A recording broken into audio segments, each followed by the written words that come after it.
Hi, this is Terry Farrell, Dax from Deep Space Nine, and welcome to Random Trek. Good morning, good afternoon, and welcome to another episode of Random Trek. I am your artifact hunting captain, Christopher Ingle. Joined as always by my first officer, the man who I do believe is actually the rightful heir and leader of the Breen Empire. It's Commander Brennan, the Mystical Mar. Brennan, how you doing? I'm doing good. This should be fun.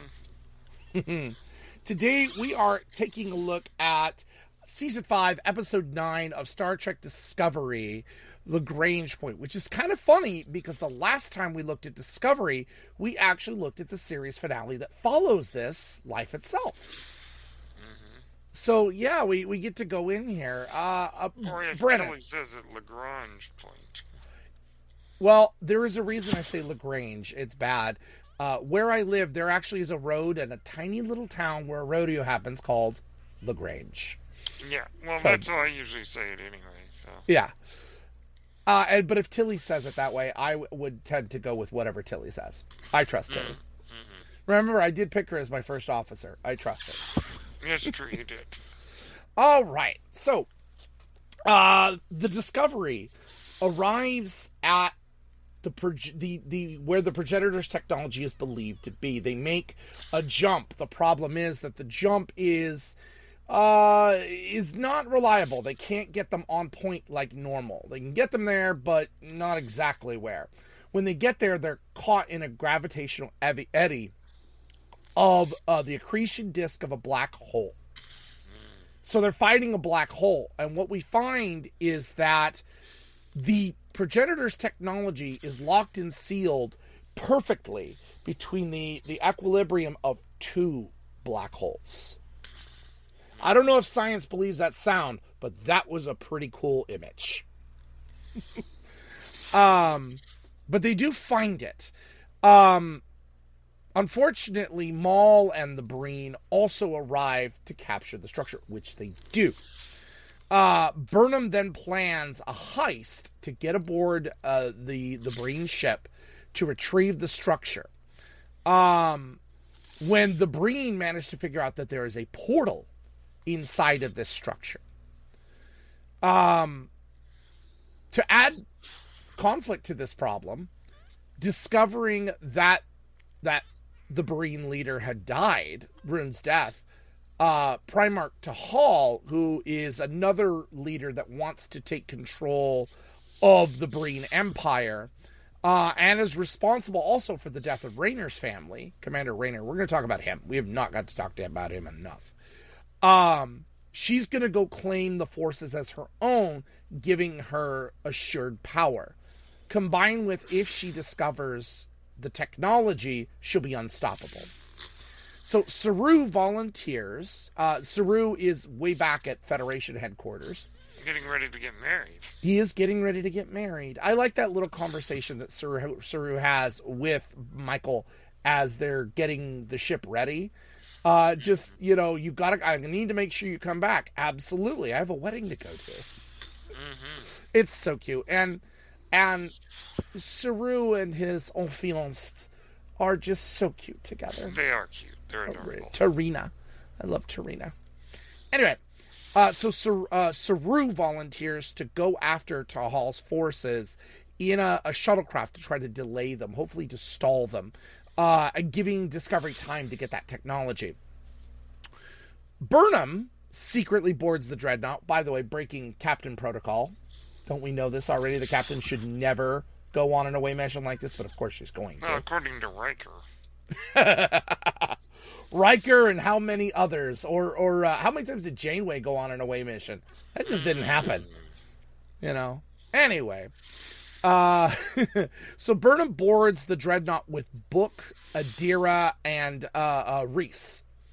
Reese protects Adira as they take down the shields, and Burnham and Book try to secure the structure, and the whole time they're talking about their relationship because they kind of want to get back together, and let's face it, we want them to. They also are very cute. It's true. And you know what? And we'll talk about Book's journey in this season, but When they get caught, Burnham tells the Discovery, ram the shuttle bay. And that pulls everything into space. Maul, as a last-ditch effort, she puts Locke's body in a portable pattern buffer, which we saw in the following episode. Her and Burnham enter the portal before it's pulled into space and released into the structure. Wow. I'm like, really, this is such an action-packed penultimate episode. And this is the first time I think we've seen a Federation ship go into a hangar. Yeah. That And, was kind of cool. These dreadnoughts are huge. I love these dreadnoughts so much. The Breen design is really cool. I do think that is a strength this season, is going into the Breen, because the last time we saw Breen was season 7 of DS9. Yes. And no knock against the Battle of Chintaka or Chintaka 2 or any of the others that, especially in season 7 when we saw the Breen join them. Those were cool, but those are very, very 90s computer images. We really didn't get a good look at Breen vessels. These vessels are menacing but beautiful. Mm-hmm. It's one of the things in this season that I love, and this series as a whole, is that it's just beautiful to look at, but the details we get of these vessels is just absolutely amazing, and they're monstrous. Enough for a vessel to manage to get inside them. Are pretty design flaw. Yeah, it would be. I would say so. Yeah, we've seen worse ships. The Pakled. Oh, we are not as smart as you. No, we are not. No Enterprise. But yeah, I really like this, and I do really want to talk about Raynor, because we have not had the opportunity to really talk about Raynor. Oh yes. Raynor to me is coming off of what we got from Captain Shaw. Because Captain Shaw comes out with season 3 of Picard, and we don't like him at first. I don't think anybody liked him. He was a jerk. He was mean. And he was right. In just about everything he said starting out, he was right. And the hatred and the spite he had for Picard, like, nobody liked him. No one liked him. And then they turn it around with his sacrifice and to discover that he wasn't as unenlightened as we thought he was. Raynor comes off that way to me, too. Like, he's so aggressive and resentful in the start of the season and almost unsure of his position as first officer. And he took a demotion. He was a captain, and now he's a commander under Burnham. I think he's resentful for it. And to see that the progression that he makes, and here, seeing him start to take command, I really start to like Raynor. What's your take on Raynor, not just in this episode, but this season as a whole? I really have come to really like this guy. Mm-hmm. He's just got such a commanding presence, and also a lot of the characters on the Discovery seem a bit out of their element. Mm-hmm. Some of them seem a bit confused or a bit awkward. Raynor is very confident in his ability,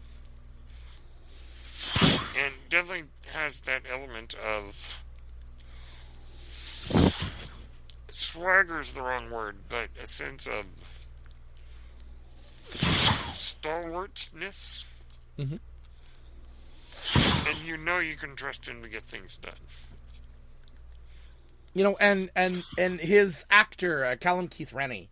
Oh, he's great. The thing is, I did not recognize him at first. The makeup helps. It really does. Like, I didn't recognize who he was. Yeah, and Kelleran, which is a new species. It is, yeah. I wasn't sure at first. I know that he is in the Jessica Jones series. Mm-hmm. I have been told he's in Battlestar Galactica, but no one will tell me for whatever reason what he is in Battlestar Galactica. Yeah. Which tells me there's got to be a twist with him somewhere, but I digress. So this guy has sci-fi chops. He really does. And I always get worried when we're looking at our upper echelon of the captain, the commanders, when we're looking at them, what are we going to get? And I thought we were just going to get grumpy Shaw, but not good. And it turned out so much better than I ever could have hoped for with this guy. Mm-hmm. And I'm really sad. Oh, he was in Blade Trinity as well. Another thing I didn't realize. X-Files. Sorry. This is what's happening when you start scrolling. Done a lot of sci-fi. 50 Shades of Grey. Oh, 50 Shades of Grey. I take it all. I'm going to take it all back now. We'll forgive him for that. I take it all back. No. I really like... I like Rayner. Rayner's got potential right here to where, like, we haven't talked about it, but in 1 week from the point we are recording, season 1, or at least episodes 1 and 2, I think, of Starfleet Academy will be released. Mm-hmm. And at the end of this, we'll talk a little bit about the hype that's going up for that. But till then, this is the kind of character I want to see in Starfleet Academy. And being that we have a confirmed 1 episode appearance by Tilly, Tig Notaro is back, Oded Fair is back, of course Robert Picardo is back. I would really love, I think Rayner would be a great mentor aboard the Athena, which is the name of the ship, the school, it's the Athena. I would love to see him there. And I think he's got a lot to teach. And seeing him as a first officer in this episode and the finales, I could really get to love him even more. Me too. Yeah, it's a good character, and I would love to see them return of him. Mm-hmm. What do we think of this heist? This whole heist plan, that half-cocked idea by her. Well, We're just going to rob him. Star Wars style adventure. It did feel a little like... you dress up as the enemy in their outfits, and then... It reminds me a little bit of the theft in Rogue Squadron. Not Rogue Squadron. I'm sorry, that was stupid. In Rogue One. The first theft aboard the train. Yes. That's what that reminded me of. Oh, that's Solo. Oh, is that Solo? Oh, well. See what I know? This is why I have you. Yes. Okay. Which we need to get you on the show anyway. So eventually, and why I don't like Solo. Ooh. Yeah, I'm sorry. Anyway, my point still stands. The point is the train heist is what this specifically reminds me of. By our captain do not represent. Does this tell you? Listen, I love Star Wars, but this is why we have only reviewed The Empire Strikes Back, because I know we'll get into the controversial ones, and we will not agree. That's why we won't talk about it. Oh, anyway. But no, this heist was fun. I get worried a lot of times because it could have been rushed. Everything could have been rushed. And this season, they were told right before production, this is your last season. This is all you're getting. So this ending that we get, episodes 9 and 10, was not the intended ending. What that was, I don't know. I've never heard what that was. I know there was something out there, but this is what we got, and it really could have been rushed. Lot of credit to Jonathan Frakes, who directed this episode. Yes. Keeping the pacing and just the Star Trek love in this episode. What are some of your thoughts on this that I haven't touched on? Well, I mean, I think that the success of any Star Trek series or movie hinges on, do we like the cast? Do they have a good dynamic? Discovery manages to hit that. Mm-hmm. even if all the plots throughout the years don't all add up, the characters that we are given in Discovery, that's the reason I love this show.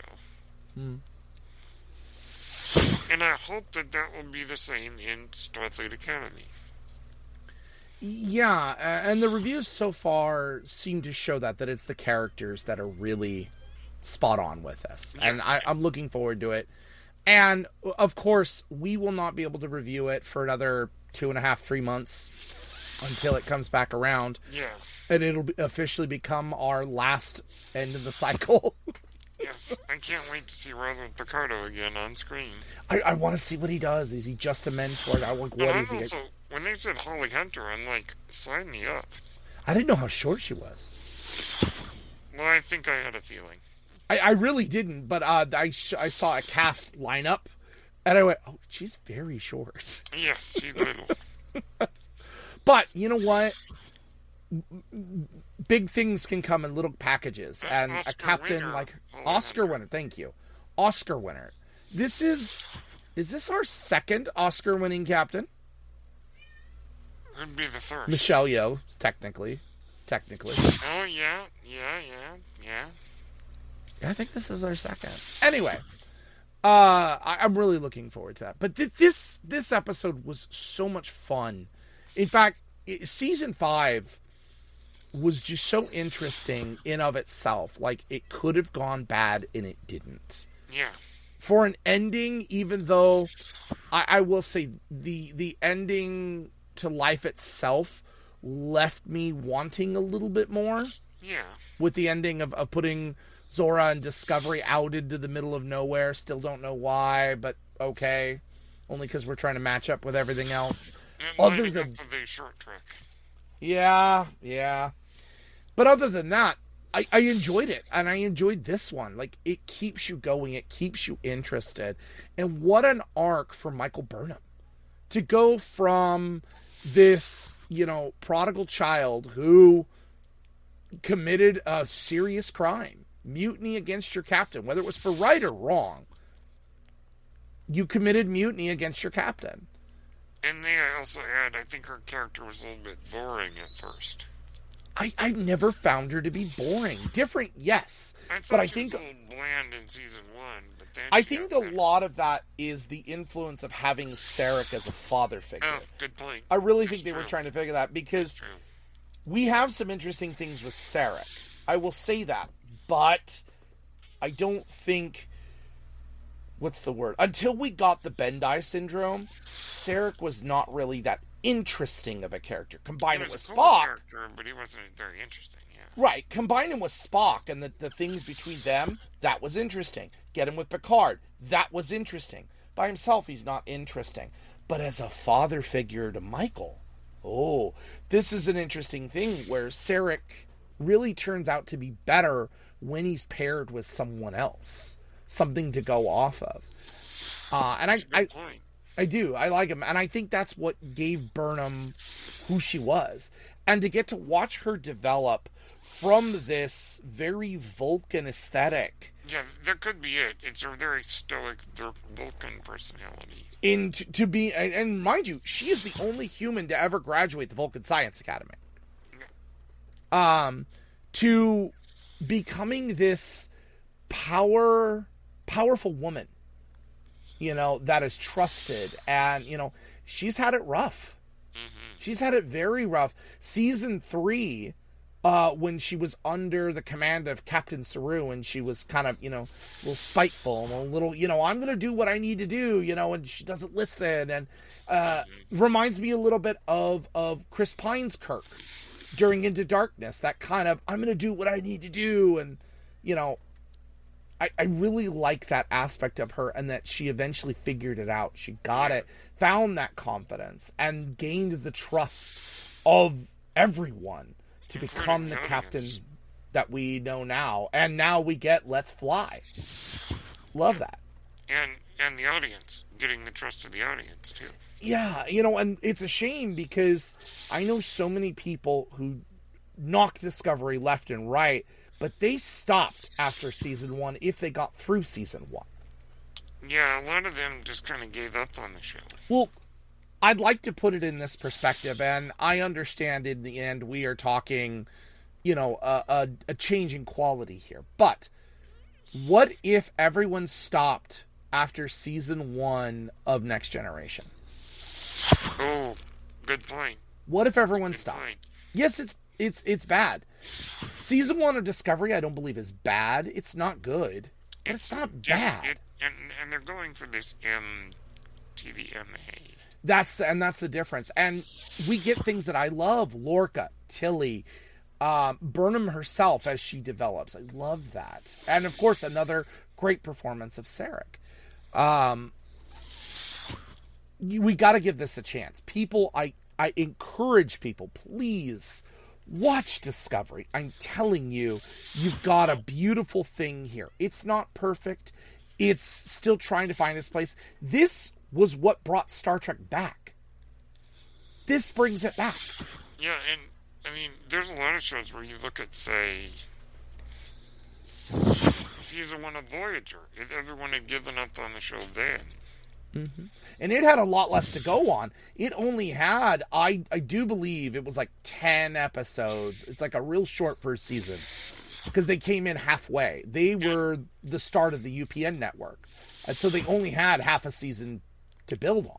And if we can make a Star Wars comparison, if everyone gave up on Star Wars Rebels after season 1, they would have missed a really good show. Stuff that gets better. The fight between Ahsoka and Vader. I love that. Yes. So Absolutely. good. Sorry, or Obi-Wan, finally, Obi-Wan and Darth Maul one last time. Yes. That scene is amazing. And it's a short scene. It's amazing. Yeah. I go on and on and on. The trick is not to give up on shows too quickly. Yeah, make it through. And, you find little gems of gold. And by far, the one I want to see on screen most is Saru. Yes. And in this one, when Saru comes in from ambassadorial duties, it's so... I find myself looking at his face when we get close-ups with him, really taking a look at Doug Jones. Because and Doug Jones is so good in this show. He really is. He is the scene stealer for me, often. And he gets to let him use his own voice. Isn't that He nice? does. But the thing about Doug Jones, which is interesting, is Doug Jones never gets to play himself, except the one time that I believe it was season 3 in The Burn. Yes. We got to see real Doug Jones. It was nice. Looking at his face and the emotions that come across his face, and those deep blue contacts they put in him, and how he's still able to emote and be the most expressive character. Saru definitely has entered my top 10 in terms of Star Trek characters.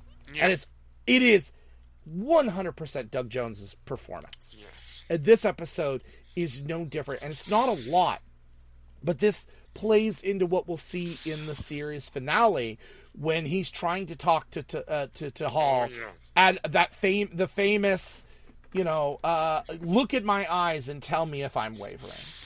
Tell me if I'm not going to do what I said I'm going to do. I will blow you out of the sky. And you believe him. And you do, and I think he would have. He wasn't bluffing. Another great transition from a character that lived and comforted inside of fear to become one who understands fear, and not only how to challenge it, but to use it as a tool. Yes. He knew what he was doing. Oh, I love Doug Jones. There are a lot of things about Discovery that maybe aren't great, but the characters are great. Yeah, and this season, this is a great Star Trek season. Mm-hmm. Period. End of point. Yeah, absolutely. Oh, this is so great. You only would have made it better. Could we have more Tilly, please? Yeah. Oh, yeah. I love Tilly. Oh, all right. Oh, next week. Next week we go round the bend, all the way back to the 22nd century. Mm-hmm. We're going back to Enterprise. Be kind to us. Wheel of Morality. Okay. I can play with this. It's a two-parter. Season 4, episodes 1 and 2, Stormfront. Ooh. It's the end of the temporal Cold War. It's the end of the world as we know it. I know all those words. I can do it. Yeah. It's one of my favorite. Karaoke jam. But no, I like this one. This is a good one. They're sent back in time, and Nazis have taken over the world. Well, we've seen that, but I think this is done interestingly. I like it. Oh, yes. Yeah. It's a good one. Good double feature there. And coming up the end of this month, speaking of World War II, we will be taking a look at William Shatner in Judgment at Nuremberg at the end of this month.